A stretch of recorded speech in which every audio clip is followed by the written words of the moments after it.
Chers investisseurs, vous voulez faire de l'immobilier au Congo? Sachez qu'il y a des opportunités, et même dans l'investissement locatif. Mais pour ça, il faut au moins savoir rédiger des baux.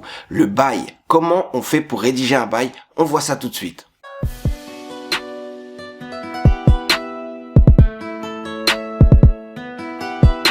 Bonjour à tous, chères investisseuses, chers investisseurs, bienvenue dans cette nouvelle vidéo du Club des investisseurs immobiliers au Congo. Aujourd'hui, on va parler de l'investissement locatif. Une stratégie que beaucoup ont abandonnée parce qu'ils s'imaginent que c'est pas assez rentable vu les autres stratégies qui rapportent pas mal d'argent. Mais il faut savoir aussi que l'investissement locatif n'est pas mort et au contraire, c'est la base de l'immobilier. Sachez qu'il faut au moins avoir quelques biens qu'on a en investissement locatif pour avoir des revenus et quelquefois même des revenus passifs. Donc ça nous permet de créer du patrimoine et aussi d'avoir des revenus réguliers. Avant d'entrer dans le vif du sujet, je vais juste vous demander de vous abonner à cette chaîne, le Club des investisseurs immobiliers au Congo, parce que nous avons énormément de vidéos à vous montrer, énormément de contenu pour vous. Donc si vous vous abonnez et que vous activez la cloche des notifications, vous serez à chaque fois prévenu dès qu'il y a quelque chose de nouveau qui sort et je vous promets qu'il va y avoir énormément de choses. Bienvenue au club et on commence tout de suite avec les 9 éléments qu'il faut absolument mettre dans un bail. En numéro 1, vous allez d'abord identifier les différentes parties qui vont signer le contrat de bail. Déjà, il y a le propriétaire et il y a le locataire. Le locataire qu'on va nommer comme le preneur. Parce que quand le propriétaire propose un bien, le futur locataire est un preneur, il va le prendre et donc il va prendre des engagements par rapport à ce bien. Donc tous les deux ont des engagements et il faut absolument notifier qui sont ces parties. Le propriétaire va mettre son nom, son prénom et son adresse et le locataire va aussi en faire de même. Et ça va permettre de savoir qui a signé ce contrat et avec ce contrat, nous allons pouvoir identifier quels sont les droits et les obligations de chacun. Locataire et propriétaire, nom, prénom et adresse, tout doit être mis dans le contrat de bail. Après, on peut commencer à parler de quoi il s'agit. En numéro 2 donc, on va parler de l'identification du bien. Il s'agit là de décrire de quoi il s'agit, quel bien va être loué. Est-ce que c'est un appartement pour usage résidentiel? Est-ce que c'est un local commercial? Ou est-ce que c'est des espaces bureaux? Ou même peut-être une cave ou un parking? Sachez qu'il y a énormément de choses que vous pouvez louer dans l'immobilier et donc il faut absolument décrire le bien et situer le bien pour savoir de quoi il s'agit. Comme ça, vous savez que le propriétaire met à disposition du locataire, donc du preneur, un bien et ce bien, il s'agit d'une cave ou d'un parking ou d'un appartement ou d'une parcelle. Mais ça peut être aussi tout un immeuble, tout un entrepôt commercial ou toute une résidence. Donc c'est la deuxième chose absolument à définir. Comme ça, nous savons directement quels sont les acteurs du contrat, le propriétaire et le preneur, mais aussi quel est le bien qui va être loué. Une fois que vous avez fait ces deux premières parties, vous pouvez passer à la troisième partie où on va entrer dans le détail. En troisième partie, on va donner tous les détails sur le bien. Vous décrivez le bien en disant que c'est un appartement de 3 chambres ou une maison de 4 chambres avec un jardin, ou alors vous allez dire que c'est un immeuble d'une surface de 1000 m² contenant une dizaine d'appartements. Tout ça, ça doit être décrit dans le bail. Et ça vous permet ensuite de passer à la quatrième partie qui est en fait désigner tout ce qu'il y a dans ce bien et tout ce que le preneur va pouvoir utiliser concrètement. Parce qu'en quatrième partie, il s'agit de dire non seulement quels sont les locaux, comme on l'a dit, mais aussi de décrire quels sont les équipements qu'il y a à l'intérieur, mais aussi les dépendances et aussi les autres équipements qui font partie en fait de ce qu'on va louer effectivement. Parce que quelquefois, vous louez un appartement, mais avec cet appartement, vous pouvez aussi avoir une place de parking ou même 2 places de parking. Et ça doit figurer dans le bail. Mais vous avez aussi la possibilité d'avoir un appartement et aussi un box qui sera en bas ou alors une cave ou un magasin qui seront aussi situés dans un local fermé, dans le même étage ou dans un autre étage. Dans ce cas, vous décrivez tout le package que le preneur va louer, ça veut dire tout ce dont il a droit dans son contrat de location. Ça va vous permettre ensuite de faire une quatrième partie, donc de faire une différence avec les parties communes. Les parties communes, c'est en fait les espaces qui sont partagés par les différents locataires. Si vous avez un immeuble, vous allez voir qu'il y a des escaliers, il y a des couloirs qui sont partagés par les différents locataires. Mais il y a aussi le parking qui peut être partagé par différents locataires.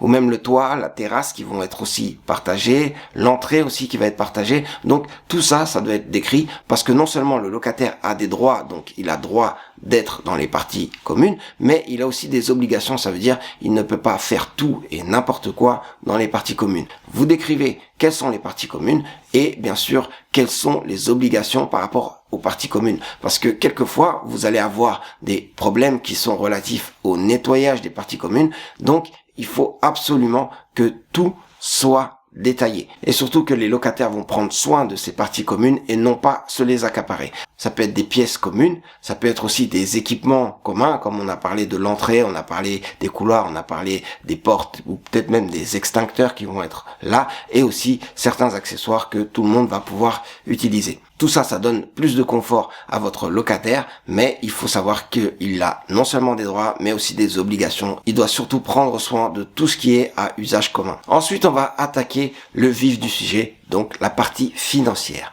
Parlons maintenant du loyer. Le loyer qui va être payé doit être mis dans le contrat de bail. Vous devez aussi détailler les charges, s'il y a des charges par exemple, par rapport au syndic de copropriété. Comme ça, le locataire sait combien il doit payer tous les mois. Mais vous allez aussi donner les termes du paiement du loyer. Ça veut dire, est-ce que le locataire vous donne en main propre ? Est-ce qu'il va vous payer sur votre compte en banque? Et surtout, quand il va vous payer? Souvent, on va avoir une période où vous pouvez le payer le loyer, peut-être entre le 26 du mois précédent jusqu'au 2 ou 3 du mois en cours. Donc, pendant cette période, le locataire doit vous payer ce loyer. Et quelquefois, vous pouvez aussi avoir des pénalités dans le contrat si le locataire ne respecte pas ses dates de paiement. Mais vous le mettez aussi dans le contrat de bail. Et il faut absolument veiller à ce que le locataire paye dans les dates que vous avez signifiées. Comme ça vous permet de bien gérer votre trésorerie. Et il y a aussi une chose à préciser. Souvent, au Congo, le paiement du loyer se fait à la fin du mois. Ça veut dire que le locataire profite du bien et ensuite il paye. Et donc, on dit à terme échu. Mais vous pouvez aussi avoir un paiement anticipatif. Ça veut dire que le locataire paye avant de profiter du bien. Et dans ce cas, vous devez le mettre sur le contrat. Ça veut dire que le locataire peut avoir jusqu'au 2, au 3 ou au 5 du mois pour payer le loyer du mois en cours. J'en profite pour dire que si vous êtes dans une stratégie de sous-location, vérifiez bien quand est-ce que vous devez payer le loyer, parce que ça peut être beaucoup plus intéressant de payer le loyer à terme échu à la fin du mois, mais par contre d'encaisser au début du mois. Ça vous permet à vous de gérer la trésorerie et aussi de faire travailler votre argent pendant tout un mois. C'est une petite astuce à retenir. Ensuite, on va revenir sur le contrat de bail et définir la durée du contrat de bail. D'abord, il faut bien définir à partir de quand le contrat de bail prend effet. Vous allez donc dire que votre contrat de bail prend effet à telle date et ensuite, il va avoir une durée de 3 ans.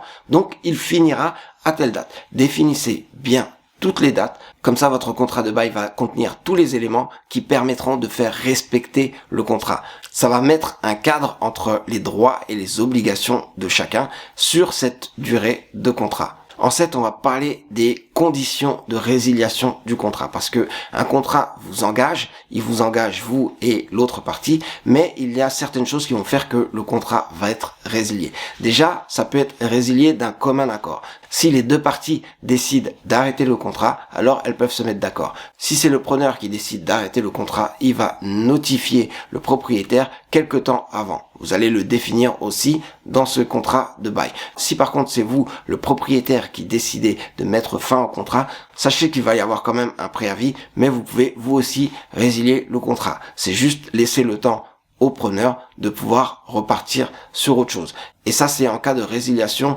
d'une des parties ou d'un commun accord. Mais il peut aussi avoir des faits qui font que le contrat va être résilié. Par exemple, si le propriétaire ou le locataire ne remplit pas ses obligations, alors il est possible que le contrat puisse être cassé directement. Et donc, c'est l'autre partie qui va décider de casser le contrat avec ce motif. Mais il y a aussi d'autres événements comme des cas de force majeure qui vont faire que le contrat peut être résilié directement. Imaginez par exemple, l'immeuble explose, il n'y a plus d'immeuble, du coup, le preneur ne va pas avoir à payer encore des loyers pendant toute la durée puisqu'il n'y a plus d'objet pour le contrat. Bon, je vous souhaite pas que votre immeuble disparaisse d'un coup, mais c'est un exemple pour montrer que des cas de force majeure peuvent faire que le contrat n'existe plus à un moment donné. En point numéro 8, il y a la durée du préavis. Sachez que le préavis, c'est pour dire que le contrat va s'arrêter. Donc, il y a des obligations de laisser du temps au preneur pour repartir sur un autre contrat.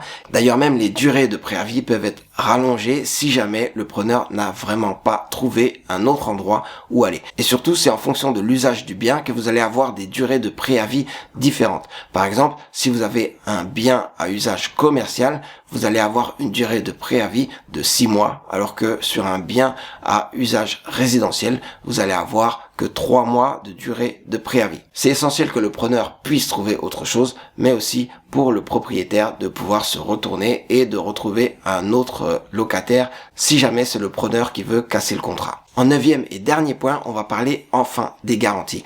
Les garanties, c'est ce qui permet au propriétaire de limiter les risques. Ça veut dire que vous avez un montant de plusieurs mois de loyer pour vous assurer contre certains problèmes qui peuvent arriver. Les choses de la vie font que quelquefois les locataires vont avoir des difficultés. Il faut vous assurer que vous avez quand même une petite assurance. Elles sont fixées légalement à 3 mois quand c'est un bail à usage résidentiel et à 6 mois quand c'est un bail à usage commercial. Certains propriétaires vont faire 4 mois, 5 mois ou 6 mois pour un usage résidentiel. Sachez qu'ils ne sont pas dans la légalité, mais ça arrive souvent.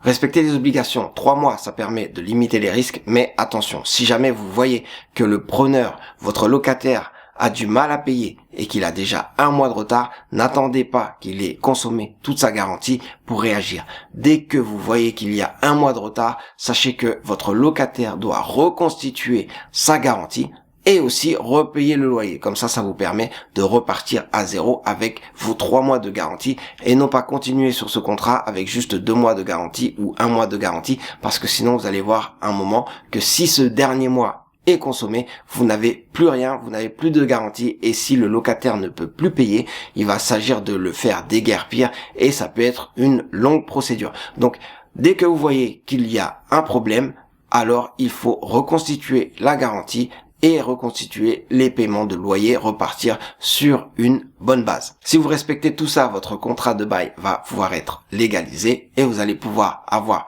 vos locataires et gérer vos locataires. Sachez qu'il y a des juristes qui font ce type de contrat, mais une fois que vous avez un modèle, vous pouvez vous baser sur ce modèle pour continuer. Surtout si vous allez avoir des dizaines de biens que vous allez mettre en location, imaginez que vous payez une prime à un avocat à chaque fois qu'il vous fait un contrat de bail, ça va vous revenir cher. Pour votre bail résidentiel ou votre bail commercial, sachez que vous avez des modèles que vous pouvez télécharger dans certains sites, mais vous pouvez aussi faire appel à un avocat, un juriste qui va vous faire un premier modèle que vous allez pouvoir réutiliser plusieurs fois sur différents biens que vous allez avoir. L'essentiel, c'est qu'il y ait un bail, que tout soit écrit, comme ça vous allez faire valoir vos droits et surtout faire respecter les obligations de vos locataires. C'est tout pour la vidéo d'aujourd'hui. On parlait juste du contrat de bail parce que quand vous faites de l'investissement locatif ou si vous faites de l'investissement commercial, il faut quand même savoir de quoi il s'agit. Merci d'avoir regardé cette vidéo jusqu'au bout. C'était Serge Aliwania pour le Club des investisseurs immobiliers au Congo. Restez connectés, restons connectés.